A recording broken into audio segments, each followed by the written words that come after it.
ভারতের হায়দ্রাবাদে আবারও মানবতার লজ্জাজনক অধ্যায় উন্মোচিত হল। যৌনপল্লী থেকে বাংলাদেশি নারীদের উদ্ধারের এটি ইতোমধ্যেই চতুর্থ ঘটনা। এর আগেও খায়রতাবাদ, চাঁদের ঘাট আর বান্দলাগুড়ার অন্ধকারাচ্ছন্ন যৌনপল্লী থেকে তাদের শৃঙ্খল ভেঙে মুক্ত করেছে পুলিশ। প্রতিবারের মতো এবারও নির্যাতিত নারীর অসহায় আর্তনাদ শহরের বুক চিরে ভেসে উঠল মানবতার কাছে এক করুণ প্রশ্ন রেখে। কতদিন চলবে এভাবে?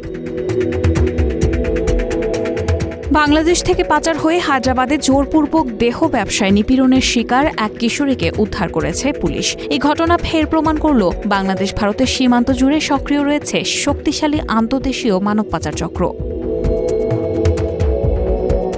এই শহরের যৌনপল্লী থেকে বাংলাদেশি নারীদের উদ্ধারের ঘটনা কোনো নতুন বিষয় নয়। 2000 দশকের শুরু থেকেই সংঘবদ্ধ মাফিয়ার দখলে থাকা এসব অন্ধকার ঘরে বন্দী নারীদের একের পর এক উদ্ধার করেছে পুলিশ। শুধু বাংলাদেশ নয়, উজবেকিস্তান, রাশিয়া, ইউক্রেন, শ্রীলঙ্কা আর নেপাল থেকেও তরুণীদের এনে জোরপূর্বক নামানো হচ্ছে দেহ ব্যবসার নরক যাত্রায়।